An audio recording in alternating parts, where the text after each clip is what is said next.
look it up, find out who to be. It has to be sold over and over, just like on TV. On TV. On TV. Make it simple, make it quick, just like on TV.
Blog Talk Radio.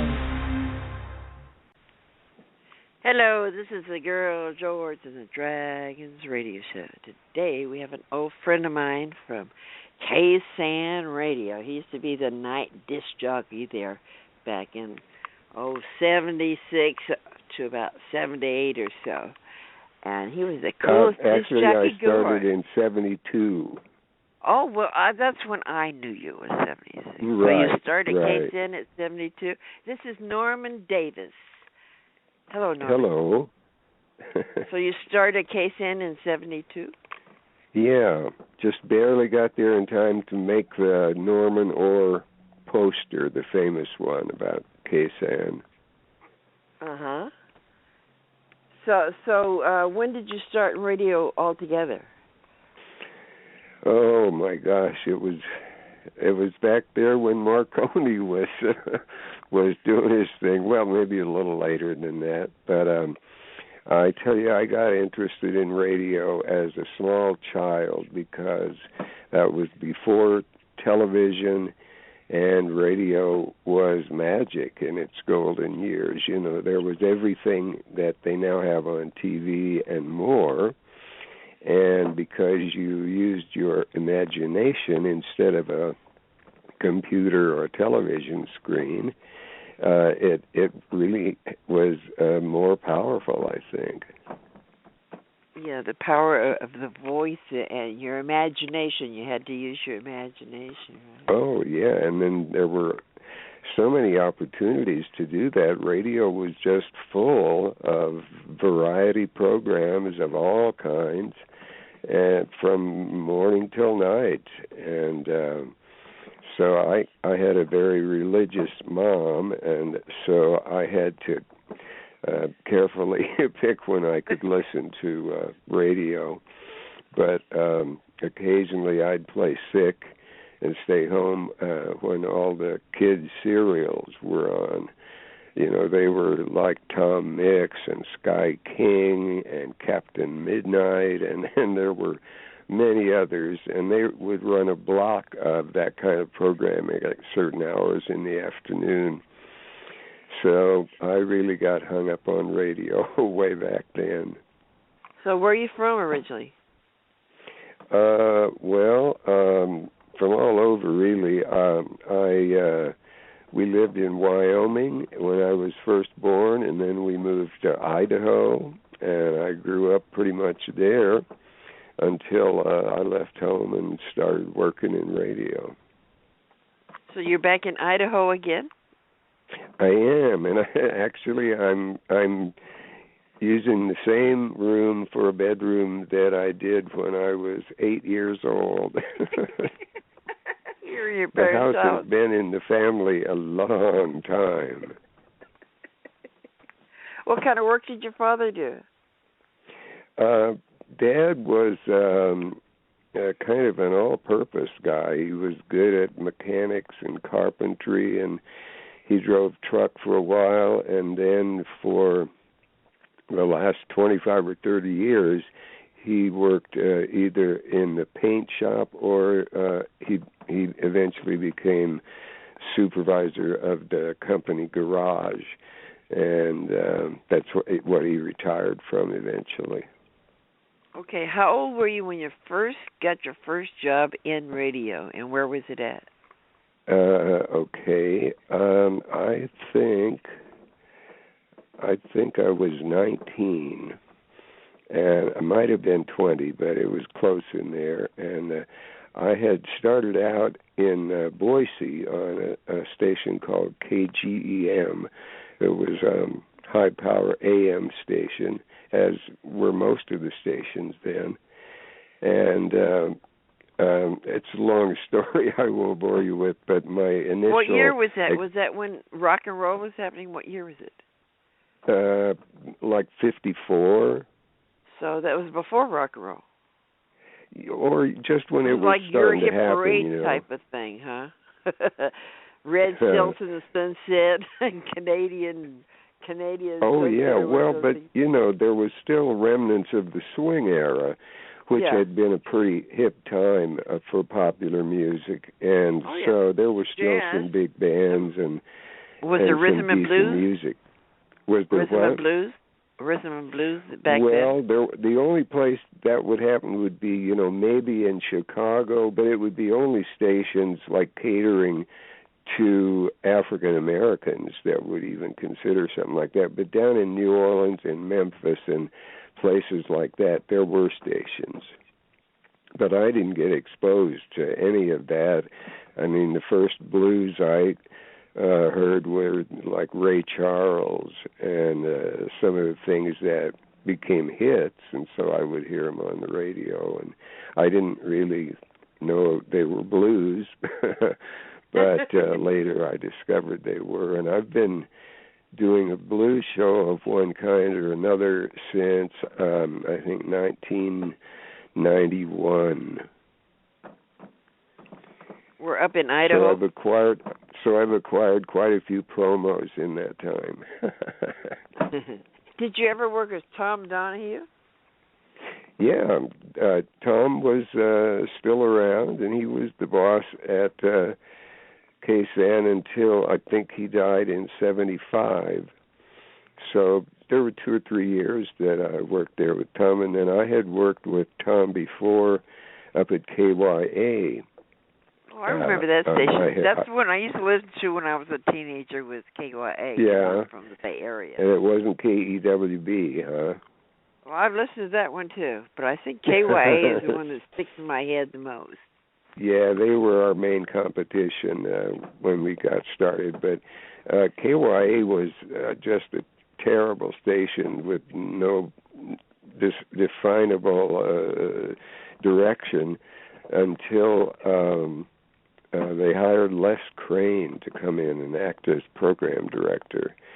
And he was from Philadelphia, and he immediately hired several escapees from the payola scandal that was sweeping the nation then. So that's when Tom Donahue and Bobby Mitchell and Peter Tripp and maybe another guy or two came out and made San Francisco home. Did you ever meet Moondoggie? Who? The guy that started the whole thing. What was his name? You know, the one that got that started KYA? No. The one named Rock and Roll. They called the guy him that started rock and roll? Yeah. The one that got busted for the You mean payola. Alan Freed? Yeah, him. Well, Okay, but let me correct you on something. Alan Freed did not invent the term rock and roll. Well, in history books it always says that. Yeah, I know, but they're wrong because if you go back, you can find the term rock and roll mentioned in songs as far back as 1934. And blues songs, right? Yeah, pretty much, or jump blues. Well, rock and roll really referred to sex more than it did music, right? Oh, I don't know. There was certainly a connotation there because a whole lot of those early hits, were nothing but metaphors for sex. Work with me, Annie. Annie. Yeah. Did you ever meet Wolfman Jack? I didn't meet him. He did stop by KSAN once, but I think it was like a couple of months before I got there. So I never got to meet him, but been a fan, of course, for a long time. What was Tom Donahue like? Well, Tom had an imposing presence, both physical and spiritual, and he just kind of commanded the room, one of those kind of guys. He was probably an Egyptian emperor in a former life. And it's not that he, put on airs or anything. That's just the image he carried around, and it was impressive. I don't know if I've run into many people in my life who were that powerful. But he was the kind of guy that everyone liked, right? Not just scared of. I don't know. Oh no. Well, I liked him. I don't know. He didn't always play it safe and took chances, and so he may have created some enemies along the way, but I don't know. I don't know of any. I know he's held in high regard now in the radio industry for what he accomplished at KSAN and KMPX. Okay, so what years did you work at KSAN? KSAN, I went there in fall of '72, and I was there until the summer of '78. So you worked at night all the time, in the middle of the night? Not all the time, but a lot of the time. And, then for a while they had me coming in at 10 on a night or two a week and doing the 10 to 2 slot instead of the 2 to 6. And it varied some. I even did the morning show a few times when they were looking for a new host or something, but pretty much I was on at night. And then you worked at KSJO in San Jose?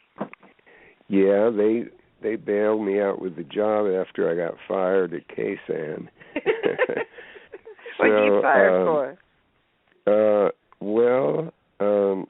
It was my big mouth.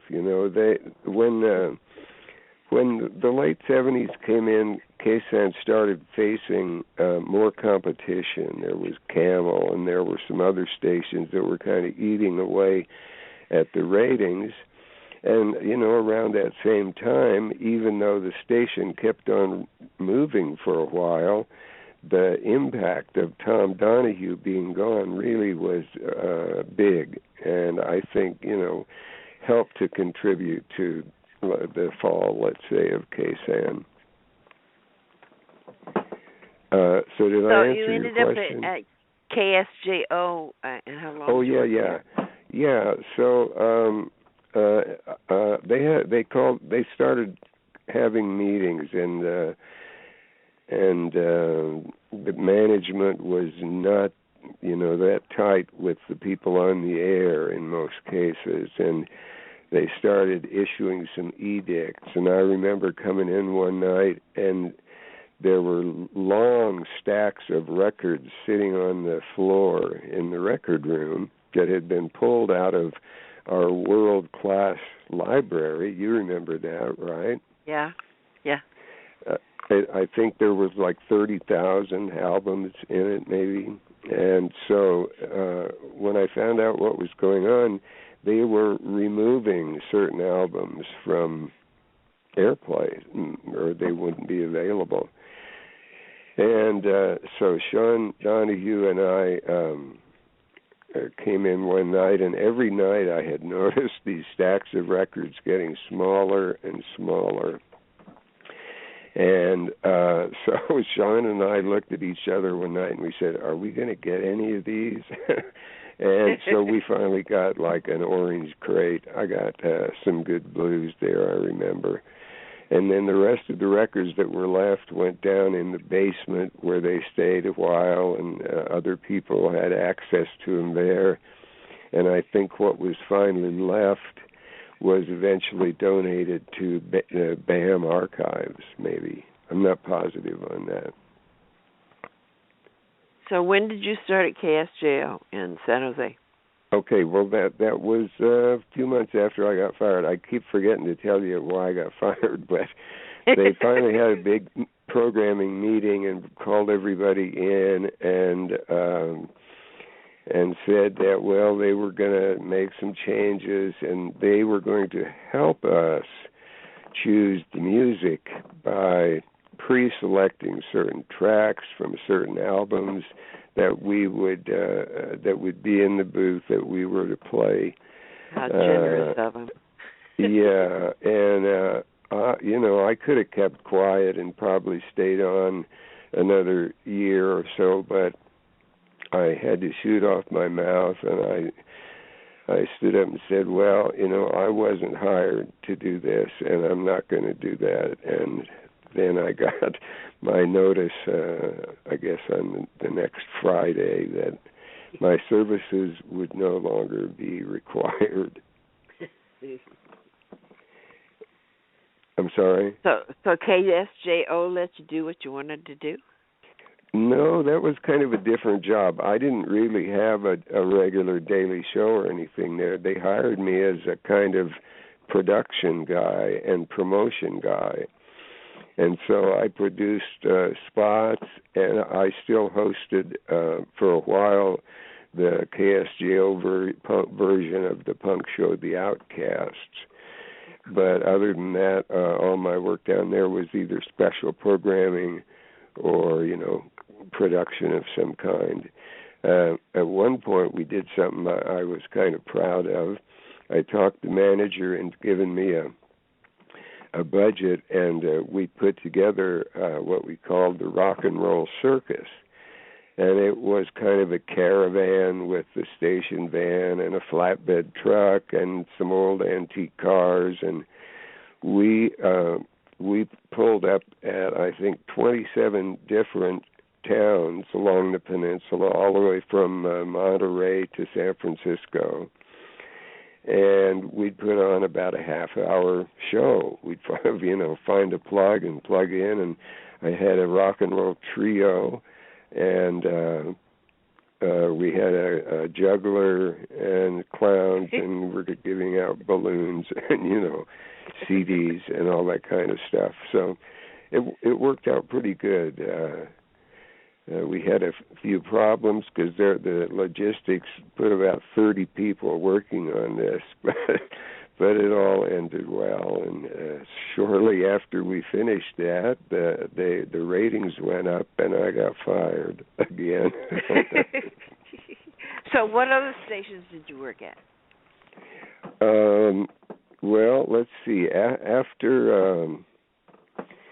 After that, I took a job to manage and program a big band station, KTIM, in San Rafael, which we called the Big Band Blend. And I got Bobby Dale and an expert on 20s and 30s jazz and popular music as my other two DJs, and I did a midday show, and it was just a daytimer, so 3 guys could cover it, plus some others on the weekend. And actually, I had Bob McClay working there for a while on the weekend. But that was a couple of years, and at one point I went up to Portland and worked at a station there called KSAN. And then when the city came along in 86, maybe, was that when it started, about then, I signed on there as the midday guy. It was 10 to 1 for a while, which was sweet, just a 3-hour shift. But then it ended up being a regular 10 to 2 daytime. And that lasted a couple of years until the owners had to sell it for one reason or another, and that's when Jim Gabbert came in and bought the station. And it had become really popular in the city itself. The signal was not great, and so we didn't do that great in the ratings, which are taken over 9 counties, I think. But, is this in Portland, or is this back in San Francisco? No, that was in San Francisco. Oh, you're back in San Francisco again. Yeah. From 86 to 88, possibly 89. No, it was 88 because then James Gabbert bought it, and there was a band of enthusiastic followers of the station that formed a group and demanded that any new owner agree to continue the same format, which was kind of trying to be like KSAN, not quite, but kind of. And so he actually signed an agreement to do that, and he kept his word on that agreement for 2 whole hours. Then he started calling Bonnie at the station, questioning what was being played, and, from there it just went downhill really fast. That was What KOFY. station was that? What station was that? That was KOFY, which is what the city became. It was sold to Gabbert, and he had KOFY TV, you might recall. Yeah, there's KOFY TV I see all the time. It's some tiny well, station here. He owned that, and so he wanted the radio holdings to have those call letters, too. And so then, where'd you go from there?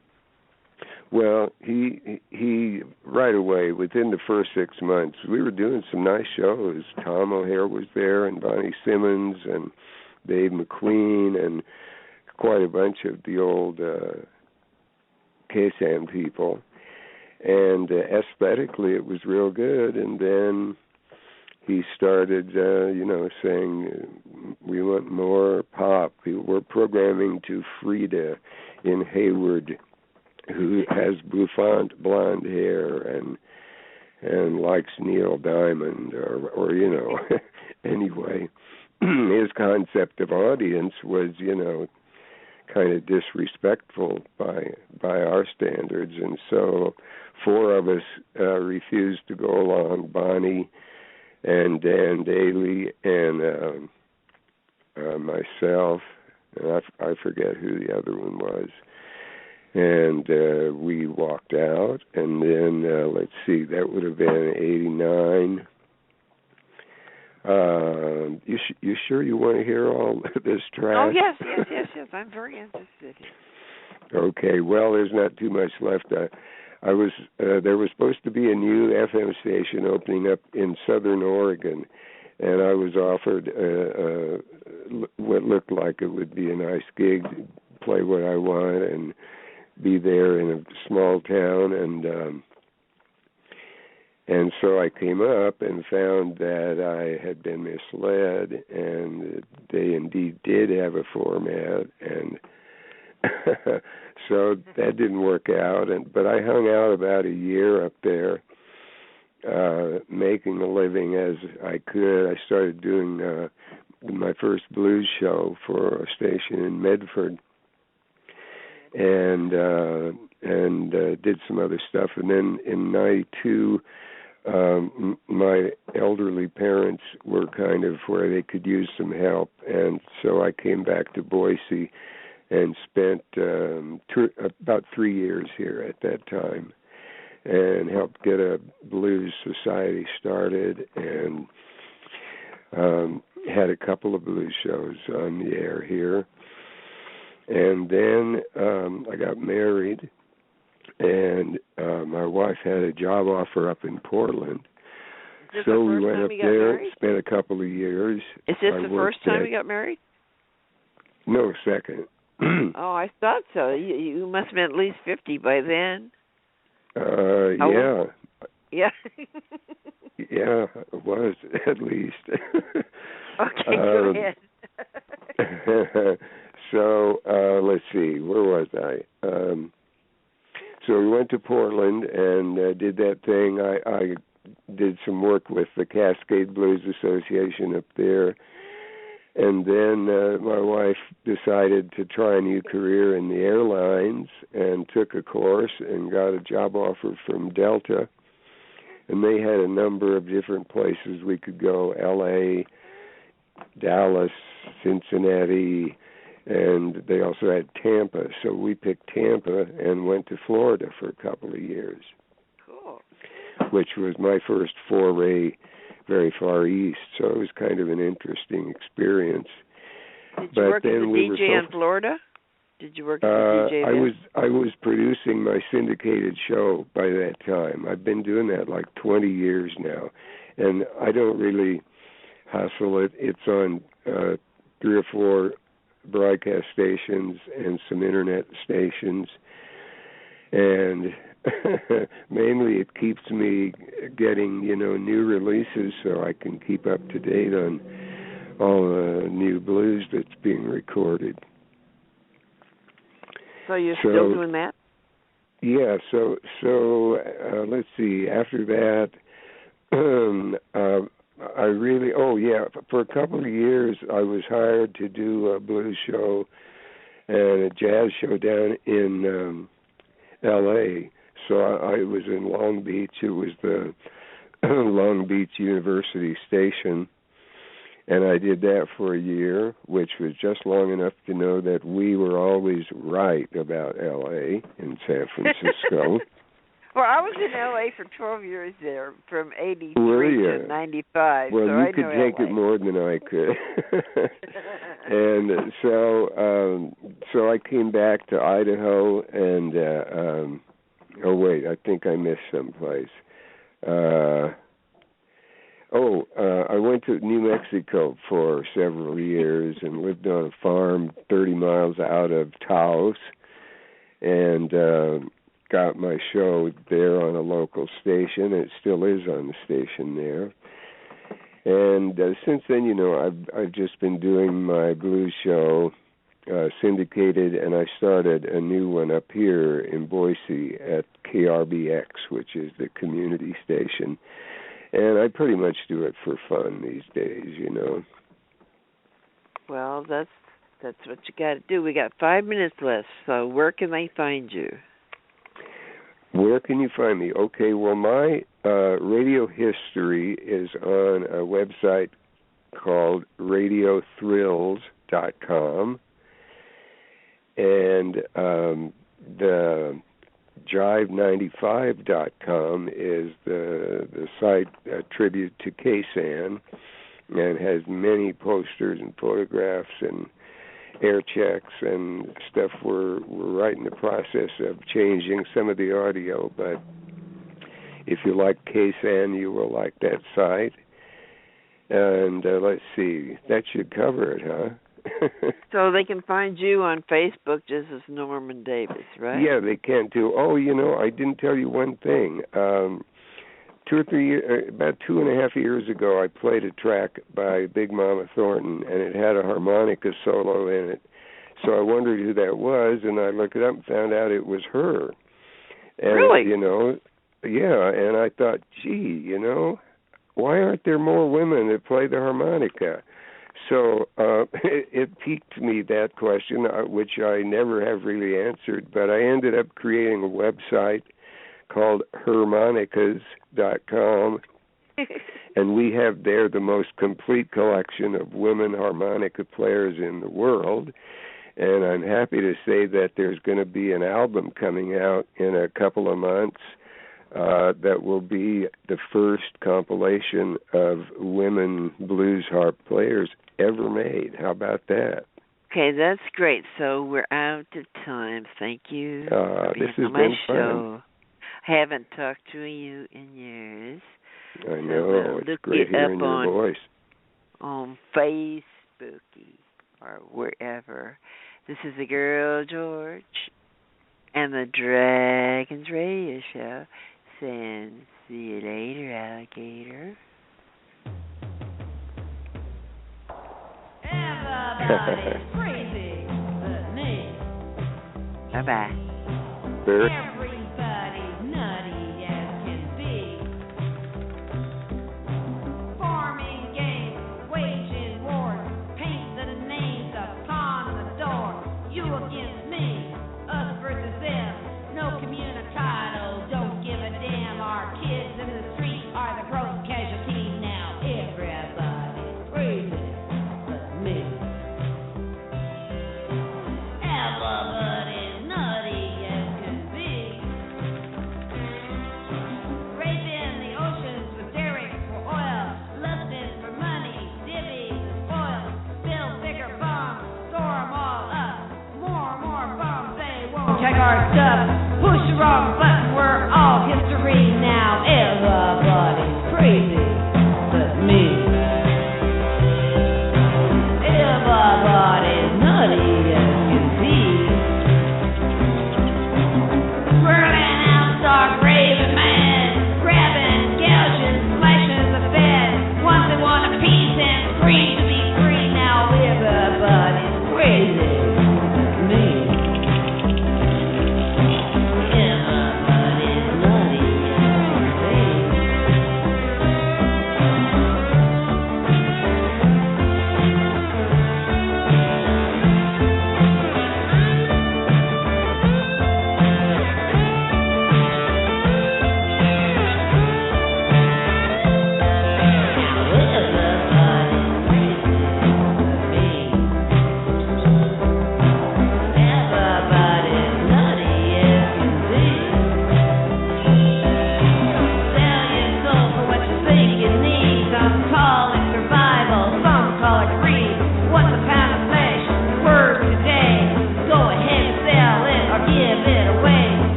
Just not easy. Everybody's crazy but me. Everybody's nutty as can be. Whirling out, start raving mad, grabbing, gouging, slashing the bed. Once they want a piece and free to be free. Now everybody's crazy but me.